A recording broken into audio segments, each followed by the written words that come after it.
Welcome to Dialogue. If you ask most people what the U.S. Constitution is, you'll probably get something about freedom or rights. Maybe they'll picture that beautiful script in the National Archives. Sure, that's the standard image. But that's thinking about the entire story backward. We are not here for a passive patriotism lesson. Our mission today is an anti-bullshit deep dive to unpack what this thing actually is. Which is what? A detailed rulebook for governing. And it was born not from some sunny optimism, but forged directly in crisis and trauma. And we're setting the core theme right at the top. The U.S. Constitution is, well, it's fundamentally a defensive document. Exactly. It's a reaction. A reaction, yes. Its structure, its language, its very existence is a deliberate reaction against something. It was created specifically to prevent the centralization of power.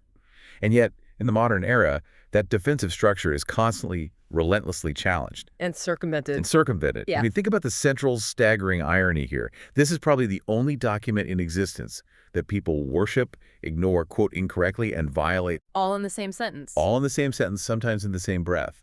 It's treated like this sacred text, but the people who drafted it were not, idealized figures. They were intensely practical and in many ways traumatized men who had just escaped what they saw as an abusive relationship to the king. And that's the key. The foundational understanding is simple but crucial.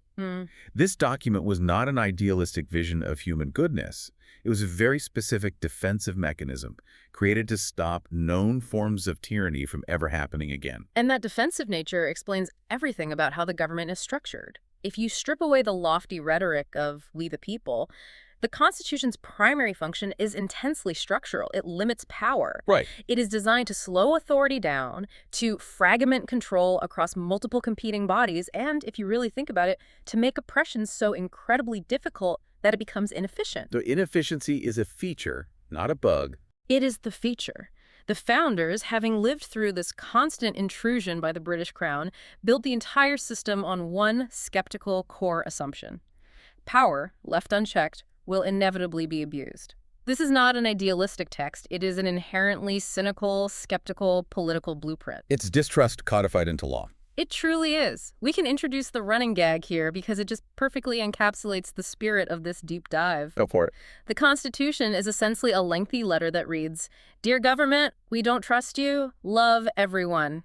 That skepticism is not a footnote. It is the entire operating system. Okay, so let's unpack that core idea, that it's a rulebook for government, because fundamentally changing how you view this changes how you interpret nearly every headline about political conflict or legislative gridlock. Absolutely. The Constitution is machinery, a framework, a blueprint for a complex operating system, not a holy spell that just magically protects liberty by existing. And it's a blueprint with a very specific audience. It's a rule book for the government, detailing what the government can't do or can only do under severe restriction. It's not a moral code for citizens. Not at all.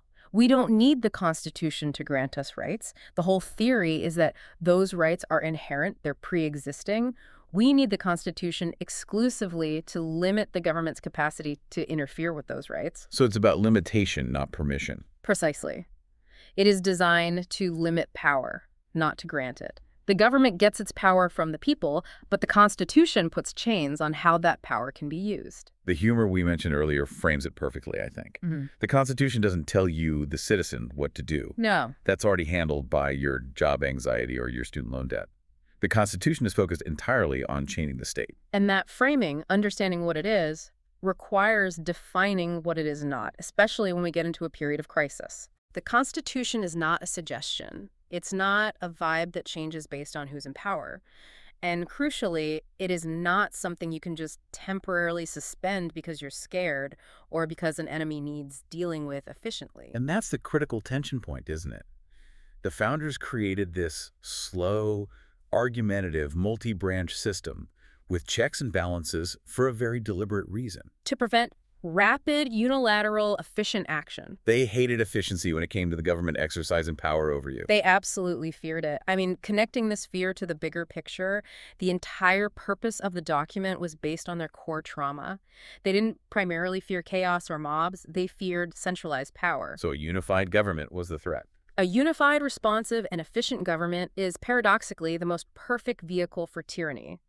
The friction, the constant bureaucratic infighting, the gridlock between Congress, the president, the judiciary, these are not failures of the system. They're features. They are features. They are specifically designed to protect liberty by making governmental overreach burdensome and slow. So every time a politician gets up and says, these are extraordinary times, we need new, fast, temporary powers to solve this crisis, the Constitution, in its dusty corner, just hears that recurring gag, hold my beer.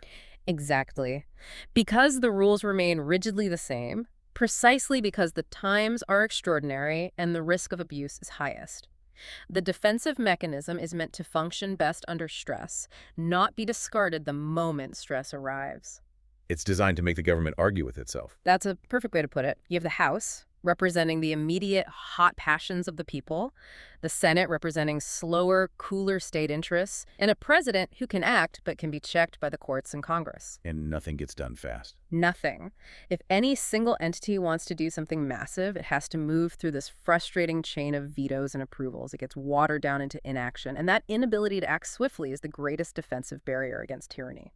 To really appreciate that defensive structure, you have to go back and remember the specific pain that caused it. The entire American revolutionary experience was basically an escape from an intensely abusive relationship. With the British Crown. With the British Crown, the toxic X that made this detailed rulebook necessary. The concept of tyranny wasn't abstract to them. It was the daily, humiliating reality of specific government intrusions into their private lives. Let's ground this in historical specifics, because these abuses didn't just feel bad, they dictated the exact wording of the future Bill of Rights. We're talking about warrantless searches, right? That was commonplace. Completely. British soldiers, customs agents, they would just kick in doors using what were called general warrants. So what's a general warrant? It's an open-ended permission slip. They work on writs of assistance. They could search whoever they wanted, whenever they wanted, for whatever they wanted. There was no specific target. And this was just to enforce unpopular tax laws or find stuff that criticized the king. Both. It was a direct assault on the very idea of a private home. And that idea was demolished by another specific trauma, the forced quartering of troops. This isn't just about paying for soldiers. It meant that a standing army, instruments of the tyrant, were literally sleeping on your couches. Eating your food, demanding your firewood. Exactly. It was state-sponsored home invasion. It made every citizen a forced landlord and servant to the armed power of the king. And then beyond the physical intrusion, there was the financial and intellectual abuse. We all know about taxation without representation, the state taking your money without your political consent. But just as important was the criminalization of dissent, censorship, seditious libel laws. Criticizing the crown or the government meant immediate arrest. And imprisonment, often without a trial. Freedom of speech and press were non-existent when it mattered most. And the procedural safeguards were just shredded. They saw military courts replacing civilian courts, which stripped away the right to a jury of your peers. Indefinite detention without charges. Forced confessions. The Crown had created an administrative state where the rules of justice could be set aside if the state just decided you were an enemy. To make that history visceral, imagine if the worst actors of modern life were given absolute state power.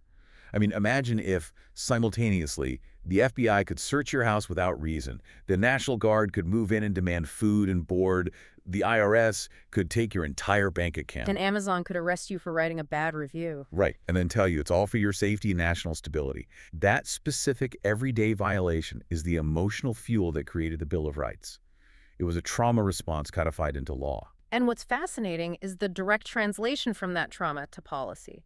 Every single amendment in the Bill of Rights is a direct countermeasure to a specific British abuse. Give us an example. Well, the Third Amendment, which people often ignore today, says no quartering of troops. It's directly addressing the couch-sleeping soldiers. The Fourth Amendment says no general warrants, demanding probable cause, a specific place to be searched, a specific item to be seized. It's a point-by-point rebuttal. It is. The Fifth and Sixth Amendments are direct answers to indefinite detention and military courts replacing civilian justice.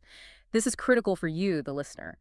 When you read the Bill of Rights, don't read them as abstract ideals handed down from on high. Read them as policy solution. Exactly. Policy solutions to the exact suffered abuses the founders had experienced. They weren't inventing new rights out of thin air. They were listing the rights the king had violated. And that link from historic abuse to specific protection is the blueprint for understanding modern misuse. Okay, let's jump into the playbook itself and see how these protections, designed for 18th century problems, are now being stretched, bypassed, and outright eroded by 21st century tools. This is where it gets really interesting. Let's start with the big one, the First Amendment. It protects speech, press, religion, assembly, and its origin is in the British criminalizing dissent. You criticize the crown, you go to prison. So the amendment ensures the state can't prosecute you for what you say, believe, or publish as long as you're not directly inciting immediate violence. But the modern tension point is huge, especially around free speech. Legally, the principle remains. Free speech protects you from the government, but it doesn't mean freedom from consequences. Right. That doesn't mean you can't be criticized or lose your job or be dropped by a platform. That's the legal reality. But that principle is now constantly tested and, as you said, weaponized culturally, which leads to all this confusion. The real constitutional boundary is the government's involvement. And we see the erosion today. For example, when government agencies or powerful political figures exert pressure, sometimes subtly, sometimes overtly, on massive tech platforms to deplatform or silence certain voices. So it's censorship by proxy. That's the argument. The government achieves through a private company what it can't achieve directly under the First Amendment. If the state pressures a private company to do its censorship for it, that raises profound constitutional questions about state coercion. And what about things like designated protest zones?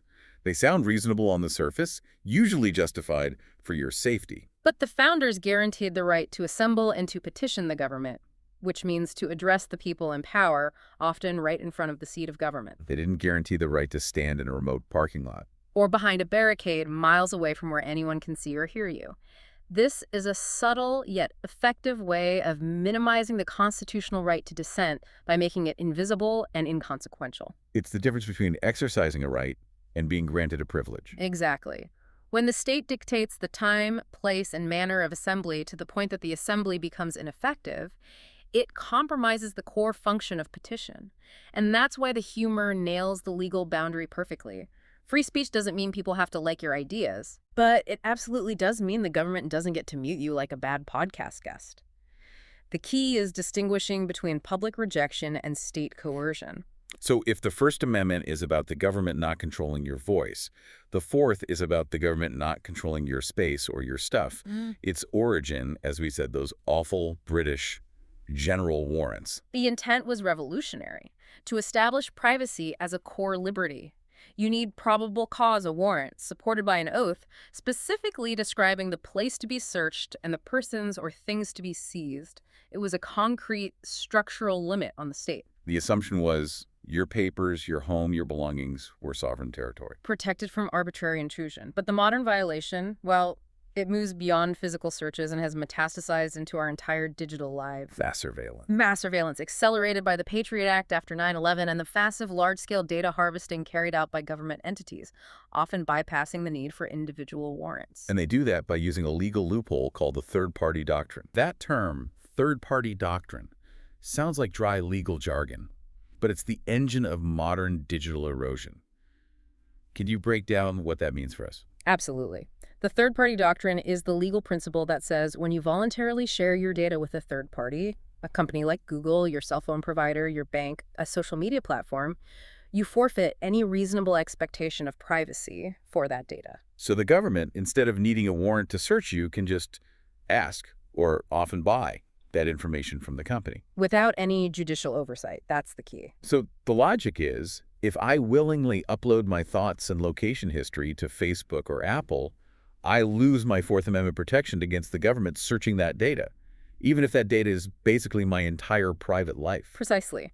The Fourth Amendment was written when papers and effects were physical things you kept in your house. Now your papers and effects are gigabytes of data on servers across the country. And the government, looking at this, essentially said, the founders said no unreasonable searches of your private papers. But what if we just search everyone's papers quietly? through the companies they already trust.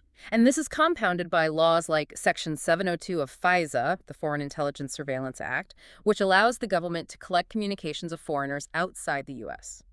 But it inevitably sweeps up vast amounts of communication from U.S. citizens who interact with those foreigners. Right, and that's the key distinction. When your whole life is digitized, your location logs, your medical conversations, your financial transactions, the search warrant requirement, the citizen shield, becomes almost irrelevant if the government can just vacuum up the data quietly under the pretext of foreign intelligence or national security. The digital environment has fundamentally broken the core protection of the Fourth Amendment. Which is that the state must justify suspicion before it intrudes. And we have to remember the defensive playbook goes way beyond the most famous amendments. What about rights related to due process and the use of state force?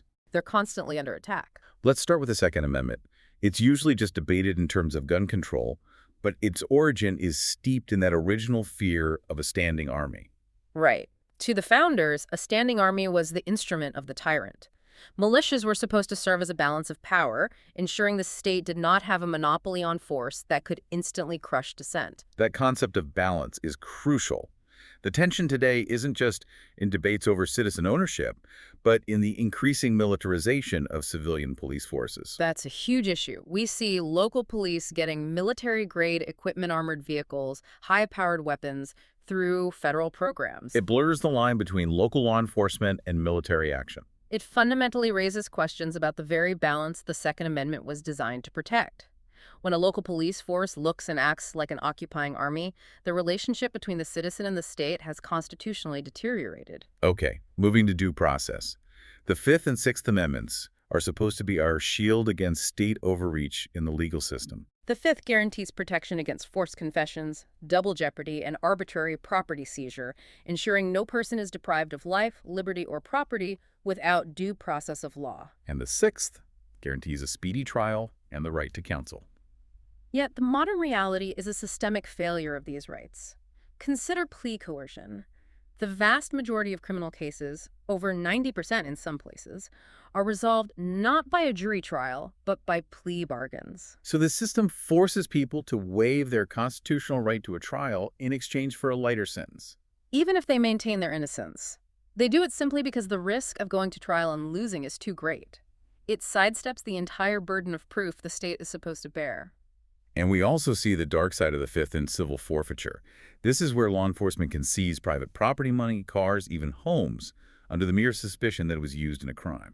Often without ever charging, let alone convicting the owner of that crime. It flicks justice on its head. It's not innocent until proven guilty.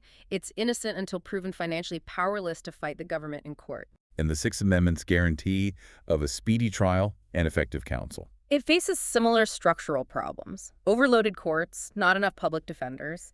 A speedy trial can take years, which is basically indefinite detention for those who can't afford bail. And the guarantee of effective counsel is often a legal fiction, not a reality. A lawyer managing hundreds of cases simply cannot provide the robust defense the Constitution intends. Finally, the Eighth Amendment, on cruel and unusual punishment. Modern debates rage over things like prolonged solitary confinement, which many experts argue is torture. And the rise of mandatory minimum sentences, which strip judicial discretion and often result in brutal penalties disproportionate to the crime.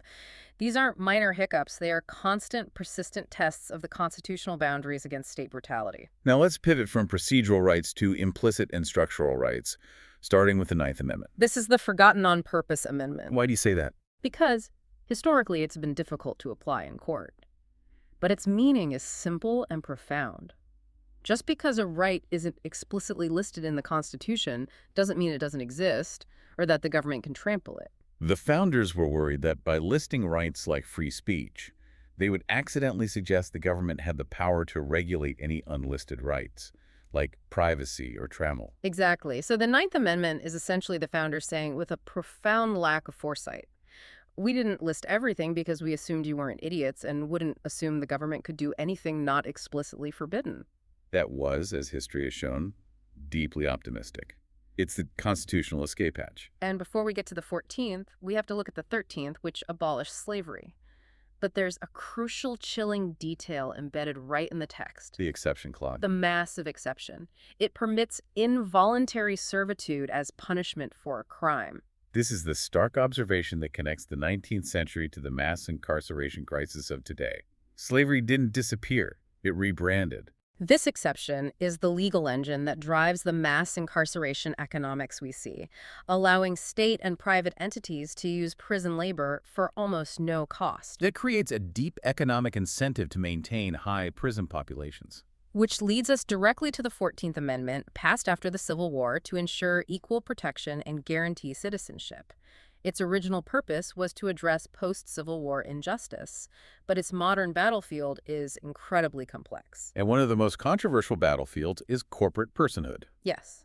The 14th Amendment's Due Process Clause, ensuring no person shall be deprived of life, liberty, or property, has been interpreted by the courts over decades to give corporations many of the same rights as individuals. Which changes the entire dynamic of the defensive rulebook. Completely. When corporations are treated as legal persons, they can claim First Amendment speech rights to spend unlimited money on political campaigns, or claim due process rights to challenge environmental or labor regulations. It turns a defensive measure designed to protect the weak against the strong into a shield for powerful economic entities. The complexity of these amendments highlights a core lesson. Even when a defensive measure is written in stone, its interpretation can quickly compromise its intent, shifting power back toward centralized authority. So if we step back and analyze this pattern of constitutional erosion, from the Sedition Acts to Japanese-American internment to the Patriot Act, a clear, consistent trend emerges. That's the trend. The defensive document fails when fear wins. Fear is the structural Achilles heel of the entire system. We can see these consistent fear cycles that lead to rapid power expansion, war, terrorism, economic collapse, health pandemics. In every single instance, the narrative used by the state is identical. To protect you from this immediate existential threat, we must temporarily set aside these tiresome, inconvenient rules, like probable cause or speedy trials. We must act fast. That desire for speed is exactly what the founders tried to inoculate the system against. They knew that when a society is panicked, it defaults to seeking comfort and security, often at the expense of liberty. And the Constitution is designed to resist that impulse, to force slow, deliberate thought, even when the bombs are falling, metaphorically or literally. The pattern of compliance that follows the fear is chillingly consistent. What's the pattern? First, the public experiences fear, which leads almost immediately to mass compliance, often willingly. That compliance enables massive power expansion by the state, usually sold as temporary. And then comes what we can call the memory hole, where that emergency power becomes permanent, integrated into the bureaucracy, and normalized even long after the original threat is gone. Look at the surveillance infrastructure built after 9/11. A perfect example. Initially sold as temporary, essential tools to fight terrorism, they are now permanent fixtures of the administrative state, often repurposed to spy on domestic political groups or dissidents. The Constitution wasn't designed for calm people. It was designed for scared people. Scared people who might be tempted to trade their hard-won liberty for an illusion of safety. And it fails precisely when that immediate short-term temptation wins. I mean, nothing in the history of governance lasts longer than a governmental measure labeled temporary emergency. So that begs the question, why does this cycle keep repeating? Why do we, generation after generation, comply and allow these expansions only to regret them later? It boils down to a few interconnected reasons. First, there is fundamental civic ignorance. We don't know the rule book. If you don't know the constitutional boundaries the government is supposed to operate within, you simply don't recognize when it's being crossed until it's too late. Second, we consistently choose comfort and convenience over liberty. It is exponentially easier to outsource the complex, difficult business of self-governance and vigilance to a powerful central authority than to constantly monitor it ourselves. And that outsourcing leads directly to the third reason, a failure of responsibility. When facing a crisis, people get used to asking, someone should do something. And then, often ironically, they vote for the exact same people who promise the fastest, most unilateral solutions, which inevitably involves seizing unchecked power. It's the ultimate irony of self-governance. We demand action and then hand the keys to those least interested in constitutional restraint. Ultimately, when we look at the erosions we've discussed, the mass surveillance, the economic loop of mass incarceration, the proxy censorship, it's easy to say the document failed us. But the Constitution is merely a mirror. A mirror reflecting the will and vigilance of the society it governs. The hard truth is that the Constitution didn't fail. We, the citizens who are supposed to be the ultimate enforcers of the rulebook, stopped enforcing it. The defensive mechanism requires continuous vigilance. It requires resistance against the twin temptations of efficiency and fear. Rights don't just magically disappear. No, people actively abandon them through apathy, through convenience, or through panic. And that provides our final, crucial warning. If you are waiting for tyranny to arrive wearing a crown, carrying a big stick, and openly announcing its malicious intent, you will miss it. Tyranny doesn't arrive wearing a crown. It arrives wearing concern for your safety, your health, your economic stability, or your national security. It arrives promising to fix the problem, but demanding the surrender of constitutional constraints as the price. So what does this all mean for you? The Constitution is not a magic shield that protects liberty automatically. Every single generation must re-earn its protections by understanding the rules, enforcing the boundaries, and refusing to comply with emergency overreaches. Consider this as the final provocative thought. We are discussing a rule book designed explicitly to limit power. Why do we consistently treat it as if it were a document granting the government permission? Shifting that perception back to limitation is the first step toward reestablishing the defensive barrier. If you enjoyed this conversation, please like, subscribe, and share this video. Also, let us know in the comments what really stood out to you in this conversation and if there's any related topic or new topic that you would like covered in a future video.